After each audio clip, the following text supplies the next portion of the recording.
What is up, everybody? Welcome to the channel Tight Lines Talk, where we talk to your favorite fishermen while fishing. Today we got a very special guest with us. He is the creator and admin of Arizona Fishing Outkast, also the host and creator of the kids event. This is going to be the 3rd annual this year. Marco, welcome to the channel. Thanks for having me, guys. I appreciate it. Beautiful day out here at Paloma today. It is, man. It is, man. I'm excited about this, man. Yeah, me too. I'm glad to be out here. More about this event. Yeah, I'm glad to talk about it, man. I put a lot of time and effort into it, so I'm proud to talk about it. I put a lot of work into this. Yeah. Oh, it's going to be definitely appreciated by a lot of kids all around the valley. Oh, man, they're going to have fun. They're going to have fun. If you guys haven't been to one of them yet, come on down. It's a must-see. Heck yeah. All right, well, let's get into it.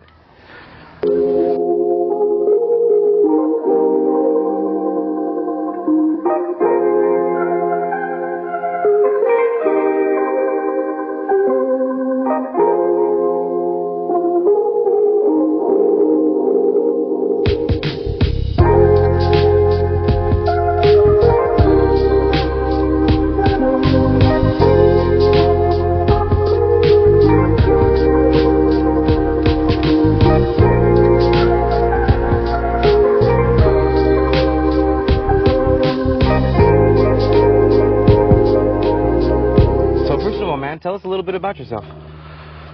Well, I've been fishing ever since I could hold a pole, man. My mom brought me up on fishing when I was around 3 or 4 years old. She used to take us to the catfish farms, and ever since I caught my first fish, man, we've been addicted. You know, Dad wasn't always around, so Mom always took us to the lake all the freaking time. I'm one of 3, so I'm a triplet. So, oh wow, yeah. So growing up, we fished quite a bit with my mom and going to the California lakes. We grew up in California and recently moved out here 4 years ago. So I've been in Arizona. March 1st was actually 4 years. Oh, okay. So dove right back into fishing out here and learning the Arizona fishing game. I'll tell you what, Arizona is a lot different fishing than it is in California. What part of California? I grew up in well, I was born in Tarzana, but I lived in like North Hollywood, Canoga Park. Oh, okay. I lived out there for all the way up to close to about the age of 14, 15, and then lived in Las Vegas, Nevada from the age of 15.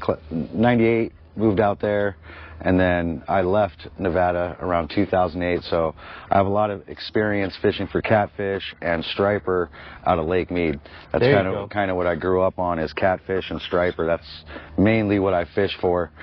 Not really a huge trout fisherman out there in California, and I never even really fished urban ponds until I moved here to Arizona. I honestly didn't even really know urban ponds existed because I never really fished them in California. So, you know, it's pretty cool that they have these little ponds out here that get stocked, and you can take the kids down here and do all that fun stuff and put the kids on fish. I got a couple kids, a 9-year-old and a 7-year-old, so it's pretty cool that I get to spend some time with them down here, and they have fun catching them. And, you know, I want them to build lasting memories when they get my age, where they can say, hey, you know, my dad used to take us fishing all the time. Oh, yeah. That's how we started fishing. So I enjoy it. They enjoy it. I've been starting them off at fishing like pretty much the same age as me, 3 or 4 years old. As soon as they could hold a pole, you know, I would set the hook for them and let them reel it in. It's going to keep them out of trouble when they're older. Yeah, absolutely. Well, let's hope so. Yeah. I just got back from California. In LA, I went fishing Balboa Park. Oh, in Van Nuys. Yeah, I know where Balboa is. Yeah, man. I caught like 7 or 8 in a matter of like 45 minutes. Balboa is actually a cool little park because they have almost like 2 little ponds. They have that like little river over there on the side of the park over the bridge. Yeah. And they have like a ton of largemouth in there. Oh, yeah. That's where my son caught his first fish, was at Lake Balboa. That's awesome. First largemouth bass. It was like probably like that big. That's awesome. Yeah, that's funny. Awesome. It's funny you bring that up. That's cool. Yeah, I lived in that general area around there too, Canoga Park. Yeah. Yeah, we stayed in Van Nuys, so it was pretty cool. It's family over there. Yeah. That's cool. Heck yeah. That's cool, man. You got any questions? Well, shoot, that being said, man, I know you got your Facebook group. What really got you started on that, man? What made you decide, you know, I want to be an admin for a Facebook group where... Man, it's really weird how all that stuff came up, because when I moved out here to Arizona, I tried to find spots to fish, and I started seeing like groups pop up like that would recommend me to a group or whatnot, and I started getting into these groups, and I was going through a divorce. Funny thing, I was going through a divorce, and I was just like, you know, maybe I should start something for fun. Right. You know what I mean? And I decided to create a page. And how I got the name, it's funny how I got the name. Like 20-something years ago, I had a Yahoo account. Right. And it was called fishingoutcast@yahoo.com. So when I was thinking of names to name my group, I was like, oh, Fishing Outkast for my Yahoo. And I put Arizona Fishing Outkast, you know. So I created the group, started fishing at Lake Pleasant, started posting in like Fish AZ and a couple other groups, and next thing I know, I just started getting followers, and it just turned into something beyond my wildest dreams, you know. And I hit 1,000 group members in the group, and I actually threw an event down here at Paloma where we're at today for hitting 1K in the group. There was about 150 people that showed up. We had a big raffle. A bunch of catfish were caught. I think we had about 70 catfish caught. And then I did a kids event. And then I did the kids event. And then I had the fishing magician hit me up because he saw one of my events and asked me if I would be a part of one of his events. And on the promotion side, because I promote really well. And I decided to say yes. And I collabed with him and did his first event with him out here in Arizona, and kudos to the fishing magician for finding his niche and handling business out here. I respect a lot of the stuff that he does, and he's a big supporter of my group as well. So yeah, shout out to him. You know, so after that, the rest is history. You know, the second year I had like 1,000 people in the group. I'm like over 2,000. The group is just generating post after post. It's like I don't even have to do anything now. The group is just starting to run itself. But you know what I like about the group is that we send a positive message. You know, there's a lot of groups out there, but what differentiates us is I like to send the message of giving back. You know, giving back to the kids, giving back to the community. I wanted to be different in that aspect because there's not a lot of things that people do out here for the kids, you know. And if they do, it's, you know, kind of mediocre or small, or people don't attend because it just doesn't have enough attraction or anything like that. So I've been grateful that I've had a lot of buzz in the community to where I have like Copper State, Fat Fish Candy, Striker Bait, and all these other groups or bait makers per se and businesses that want to participate and donate stuff to the event, to where we're able to scale it out and make sure that the kids are going to come down here, have some fun, and we give out some cool stuff, you know. And now we're coming up on my third event, you know, just to take a step back, you know, the gratitude that I have for the group. You know, we were able to bless 17 kids this year for Christmas, you know, and that was pretty cool. Somebody approached me and said, hey, is there any groups out there that are doing anything for the kids, like any Toys for Tots or anything of that nature? And I said, not that I know of. I said, but there is now. You know, awesome. So I ended up doing that and creating it with Donald Leslie. Me and him put in work, and we were able to accumulate enough stuff. We got to meet the families, the kids. We spent hours out there setting up their lines, you know, just seeing the joy on the kids' faces from, you know, not even just catching fish, just being out there and enjoying life. And, you know, one of the big reasons I do have these kids' events as well is we live in a corrupted world, and I like to send a message to try to get kids hooked on fishing, outdoor activities, trying to just get them away from that concept of being on your cell phones all day, the streets, fentanyl, drugs, you know. So I just like to get kids out here and you know, when we all come together in events like this, we can make a change in the world, you know, maybe not in the entire world, but you know, we could change people's lives. Exactly, you know, so I strive for that. I live for that. I put a lot of work into these events, and you know, what's pretty cool too is there's quite a few families that come out here that never really even fished, you know, and they come out here for the first time with their families, and they catch a bluegill or catch a little bass, and now they're out here the following weeks after the event having fun and now doing family stuff, and they're hooked for life, and the whole family's buying fishing equipment, and they're out, and the kids are stoked to go fishing. So if I could spread any positivity or light in life, that's kind of my calling. And yeah, that's what I've been blessed to do. And as long as my train keeps chewing, I'm going to keep doing. Yeah. You know? Words to live by. Man. Absolutely. Yeah, man. I mean, your work does not go unnoticed, and I know you know that, but, you know, I'm here to tell you that again. And everyone appreciates everything you do, and there's a lot of stuff that a lot of people don't see in the background that you have to deal with, and we're all grateful for you. I appreciate that, man. Yeah, sometimes I don't hear it enough, but I love hearing it, man. Yeah. You know? You deserve to hear it, man. You deserve to hear it. Yeah, like you said, you know, there's really no one else out here that really does major things for the kids. You know, it might be a little thing, but it's not big where you could bring your family out, make memories. You know, it's just something small. Yeah.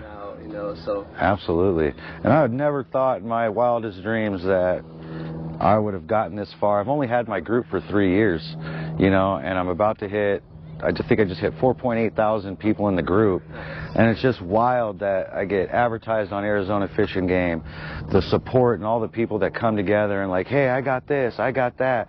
You know, hey, if you need help at the event, let me know. You know, everybody's just reaching out, you know, and I just have so much gratitude. It's like I can't even express the gratitude from all the love and support that I get. It's just unbelievable. Right. You know what I mean? So I'm blessed that everybody comes together and I get to do this kind of stuff. And I've been working my tail off for this kids event, and I will not disappoint come May 3rd. Heck yeah. Guaranteed. There's going to be a lot of smiling faces. There's going to be a ton of fish caught. You know, we got a grand prize, a Yeti Tundra cooler. Shout out to John Van Bodegon for donating that, and all the people that have participated in getting everything together and helping me out and to actually make this event successful. So I appreciate it. Thank you guys. Heck yeah, and they can sign up on AZ Game and Fish, right? They go to the website? Yeah, on Arizona Game and Fish, you go to fishing events and you go to fishing and education tab, and then you click on that, and there'll be an orange tab that says register for an event. You click on that tab, and then you go all the way down to May 3rd. I think right now it's on the second page, and you'll see the event, and you could register there. You don't have to register, but Arizona Fish and Game likes to kind of have analytics and stuff like that. So they help me out in my events, and I want to bring people to their website as well. So, you know, I direct people over there so everybody can sign in or sign on or whatnot. But it's not mandatory that you have to. There's a lot of people that are responding to my group event as well that's on the Arizona Fishing Outkast page. So, you know, between that and the Arizona Game and Fish, you know, it's going to be a massive event. Sounds good. So we're going to put a link below. That way you guys can go straight to the website and go ahead and sign up. Yeah, heck yeah. Awesome, man. Just wanted to also ask you, like, I know you have a lot of people that you vibe with. You can connect easily with people. What really makes you different than the other pages? Like, how can you connect to people so well? You know, that's a great question. You know, I don't know. I think it has to do with my personality. You know, I send out good vibes. I'm very energetic. I got a good smile. I have a certain look to me, I guess, you know, that attracts people. But yeah, and I send a good message, man, and I try to do positive things. And also, you know, there's not a lot of drama in my group, you know, compared to other groups. There's a lot of, you know, there's just a lot of BS on other groups that make people feel uncomfortable with posting. And mine's a very user-friendly environment to where people can post pretty much anything they want and not get butchered for it. Right. You know, There's not much negativity on them, man. There really isn't, and I think people are so used to there not being a negativity that people in my group have a different respect level for the Arizona Fishing Outkast group compared to the others. A lot of them aren't monetized by admins. You know, I run a very tight ship. Right. I accept every single person individually that comes into my group. None of my other admins do that. That goes straight through me. Right. So I weed out the fake profiles. I don't accept everyone in the group just to have followers. Right. So I have the least amount of spam. I don't have hardly any spam in my group, you know, and if there is and one slips through the cracks, which, you know, I have a couple of them here and there, very far and few between, I nip it in the bud quick. Right. Or somebody reports something, or if somebody's talking some kind of way, it gets reported to me immediately, you know, and I try to be fair and neutral. You know, having this group made me learn a lot as a man, and how to be neutral with so many different personalities, you know what I mean, and trying to be respectful and just being neutral with everybody, and, you know, trying not to take sides and just be like, hey, you know, friend or not, like, hey, you know, need to chill out a little bit, you know, Right. And stuff like that, and people respect it. So yeah, a lot of people just respect my group a lot more than others. You know, I wish the other groups would buckle it down a little bit, but, you know, that's not my call. Right. You know, and sometimes the pages are just too far gone that really the only way to nip it in the bud is to delete the group and start over. Right. You know, Makes sense. Definitely. Well, that being said, with your group growing so much, I know it's been harder and harder to keep up on it. You know, who has been the biggest help for you within the group? Dude, Sierra Thurston has been my backbone in the group. She's been with me in the group since just like literally a few months after it got started. So a lot of respect to Sierra Thurston. She's done so much for the group without me having to ask her, and you know, spending her own free time when she has her own personal life and family that she has as well, and work, etc. So yeah, when it comes to promoting and getting things done in my group, she is the staple in all that stuff for me. So I definitely wouldn't have been able to run this group as smooth without her. That's for sure. And, you know, and then I brought on a couple other admins at the tail end of last year, maybe it was the beginning of this year, Jimmy Rivera and Joseph Fields. So they're my new admins, and I am getting busy, and I have a full plate with, you know, 6 kids, or not 6 kids, but a family of 6. Right. And, you know, basically Arizona Fishing Outkast is my second job on top of my full-time job. So trying to be a dad and trying to facilitate everything is starting to get a little bit overwhelming, and that's why I decided to bring a couple more people in to help out, because I try to get personable with everybody. I try to like everybody's comments.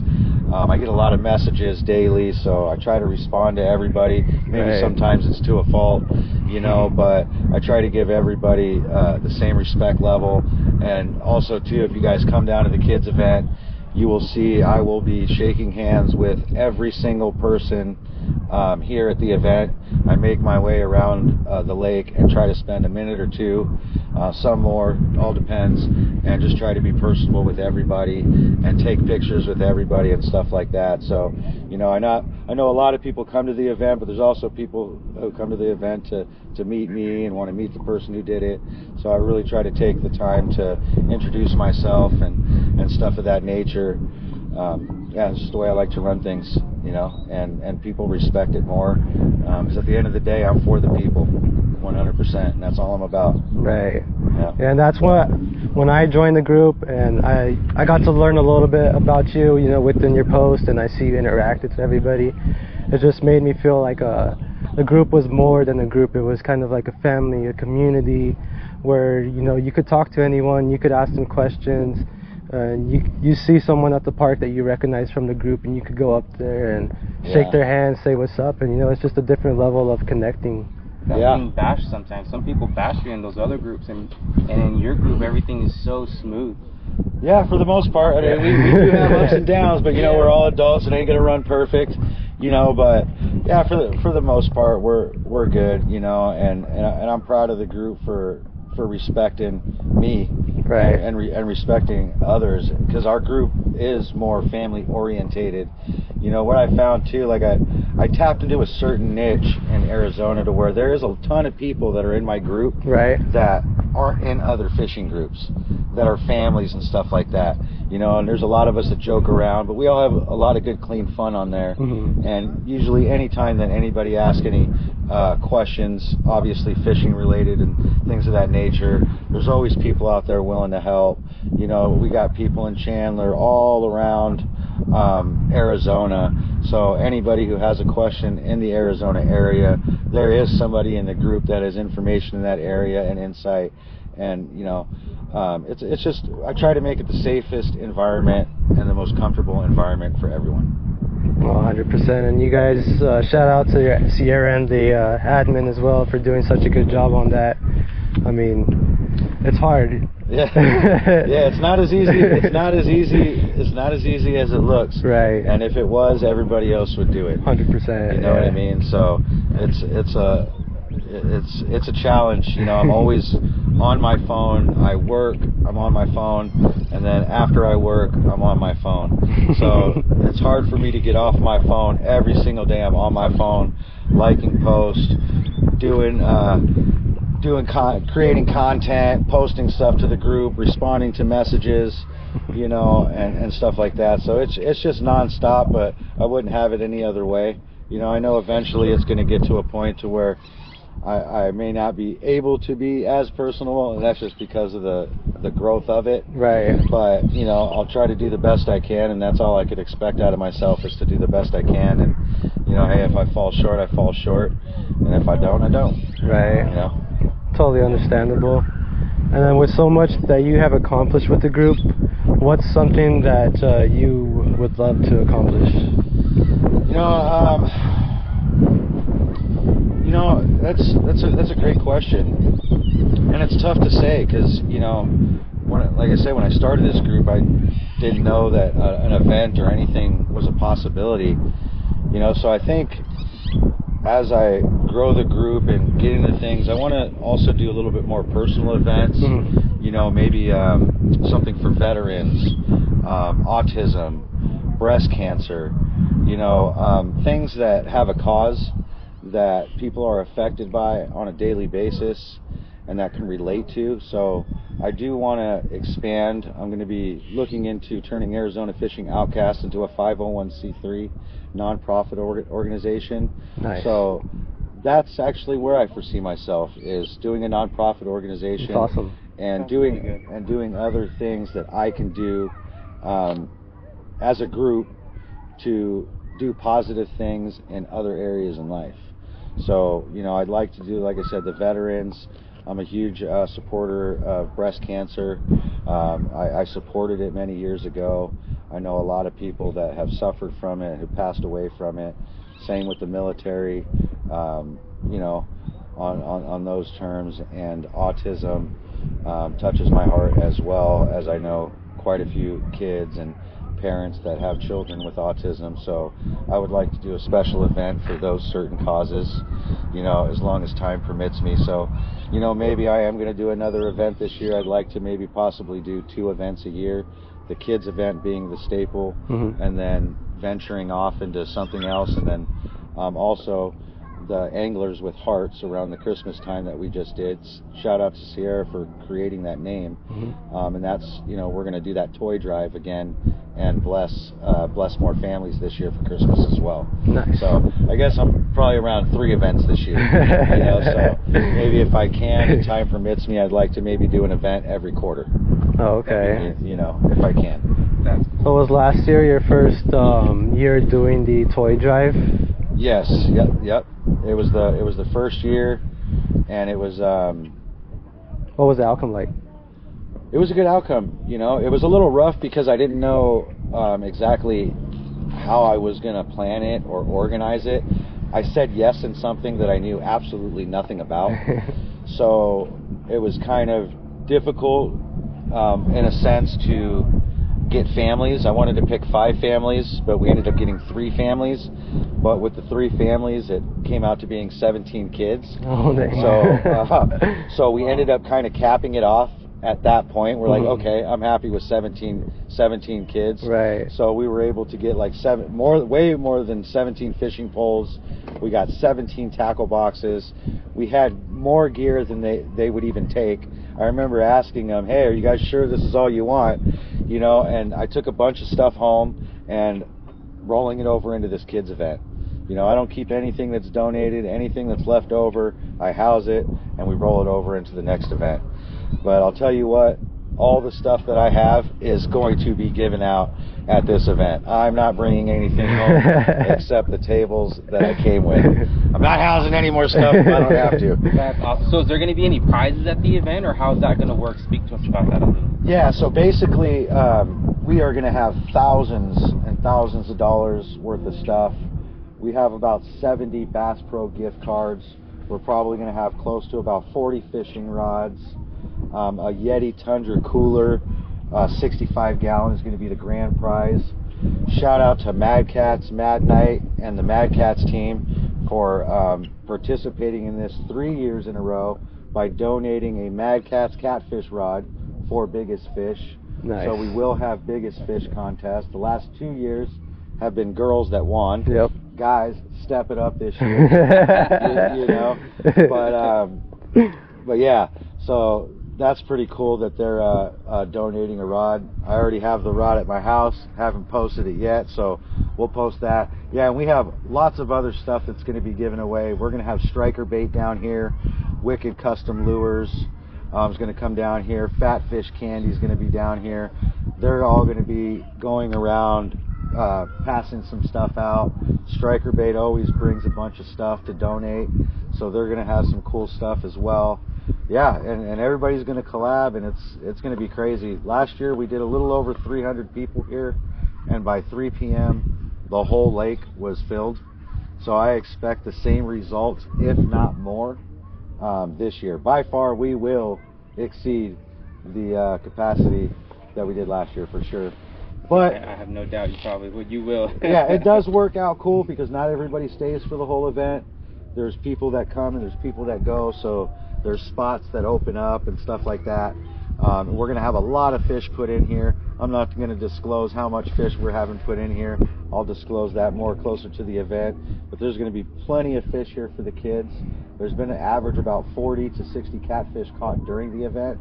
And with the stocking that they're going to put in for this event, we should pass that number and see a lot more bigger fish caught and a lot more kids catching. So I cannot wait to see the smile on these kids' faces when they start hooking into these catfish, bluegill, and bass. It's May 3rd, right? May 3rd from 3 p.m. to 7 p.m. Around 6:30, I'll start telling everybody that we're going to do the raffle. We do the raffle up front. They light up the lights for us up there. We also have a couple people that are going to be videotaping it and everything like that. So that's going to be pretty cool. So I'm excited for that as well. Yeah, beautiful Paloma Park, and he's at Peoria, right? Yes, Yep. in Peoria, Peoria. Arizona. 303 and Lake Pleasant. Yes. 303 and Lake Beautiful day. There's going to be so many happy kids. That's what I'm excited for. I'll be here. You're going to be here? Yeah, I'll be here. I'm going to be volunteering, so I'll be around weighing everyone's fish and stuff like that. So if you guys see me around, you know, don't feel free to say what's up. Yeah, Mike definitely helped out a lot last year, and he asked if he could help out this year, and I said, heck yeah, because I'm going to need help. Man. I'll bring the whole family, man. I got a family of 3. Heck or yeah. a family of 4, 3 kids. They'll be here. Use all the help, man. We need people weighing fish. You know, I have somebody else coming down here who's going to make sure that our trash and everything's cleaned up, you know, so we keep it very organized. We don't trash the place. You know, about 90% of the people throw the fish back anyway, you know, so it's not like we're coming in here taking over the pond and ransacking and keeping all the fish. There's going to be plenty put back, you know, so that's pretty cool as well. Yeah. Yeah. Well, totally sick, man. I think that's pretty much it. Any other shout outs that you want to give? Any tell the people what else you got going on, or is that pretty much it? Well, I got some shout outs. I just got to get in my phone. but Get your phone, give shout outs, or if you want to leave any viewers anything you want to say to them, any advice, life advice, fishing advice, anything you want to say, just go ahead and get it off your chest too. Yeah, life advice, man. Just, you know, stay humble, stay positive. And one of the best things that I've learned in fishing is be patient. Be patient. Be patient. And, you know, shout outs, definitely. I want to shout out Alex Stepanoff, LaPara Newsome, Andrew Butterfield, Dustin Christ, my girl Jessica Jenkins, Timmy Estes, John Van Bodegon, George Vasquez from Vasquez Fishing, Carl Sinner from CNC Bait Company, Copper State Tackle, TJ from White Mountain Bait and Tackle. We got Striker Bait, Wicked Custom Lures, Mad Cats, Fat Fish Candy, Get Outdoors Products, and Ghost Custom Fishing. Those guys are all a part of this, so I'm happy for that. And I know I'm missing one person here. I'm having a little bit of a brain fart, but we also going to have down here too. I don't know if you guys know who he is, Jeffrey Lewis. You guys always see him creating YouTube videos and stuff like that. Shout out Jeff. He recorded it last year. Yeah, he is a huge supporter. They bring some cool Zebco rods down the last couple years. Him and his brother come down and they videotape the event, and they also create content while I'm doing the raffle and stuff like that. So that's pretty cool. Heck yeah. Yeah, and if you want to get a raffle ticket, you must be present while we do the raffle. We don't hand out any tickets prior. There will be one big line, and there'll be 2 or 3 people putting names and stuff on the tickets, and then we'll have 3 or 4 people simultaneously calling out numbers, raffling stuff off, trying to get it done as fast as we can, but it's still going to be about 30 to 40 minutes of giving out prizes. So, and it's all for free. Nothing is you don't have to pay for anything. You just come down here, have a good time, and we'll take care of the rest. Perfect. Sounds great. Sounds good, man. Well, thank you all for listening and watching, and then that's it for Tight Lines Talk for today. Thank you, Marco, for coming out. Yeah, thanks guys for having me. Yeah, I appreciate it, man. Oh yeah.